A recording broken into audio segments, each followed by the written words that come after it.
Leylətur Rəğaib cümə gecəsidir də. Sabah gecədir. Amma sabahki günü, yəni 4-cü gün, cümə günü haçandır? 5-ci gün. 4-cü gün oruç tutmaq. Eyni zamanda İmam Hüseyn əleyhissalamın ziyarətidir. Əgər bir nəfər ziyarət eləyə bilmirsə, uzaqdan İmam Hüseyn əleyhissalama salam da versə, imamın ziyarətnaməsini də oxusa kifayət eləyəcəkdir. Həmin gecə məğrib və işa namazının arasında 12 rükət namaz qılmaqdır.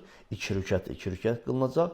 Yəni 6 dənə 2 rükət qılsa, eləyəcək 12 rükət. Hər rükətində Fatihə surəsindən sonra 3 dəfə Qədir surəsi oxuyacaq. İnnə ənzəlnəhu fi leylətin qadr oxuyacaq. 12 dəfə də İxlas surəsi. Namaz tam bir şəkildə, yəni 12 rükət tam bir şəkildə bitdikdən sonra 70 dəfə deyəcək Allahummə salli alə Muhammedin ən-nəbiyyil ummi və alə əli. Sonra gedəcək səcdəyə. Alnını qoyacaq möhürə. 70 dəfə deyəcək Subbuhun quddus Rabbul mələikəti və ruh. Sonra alnını mühürdən qaldıracaq, oturacaq. 70 dəfə deyəcək Rabbiğfir vərham və təcavəz əmmə tə'ləm innəkə entəl aliyyul a'zam. Sonra yenidən gedəcək rükuya 70 dəfə deyəcək Subbuhun quddus Rabbul mələikəti və ruh.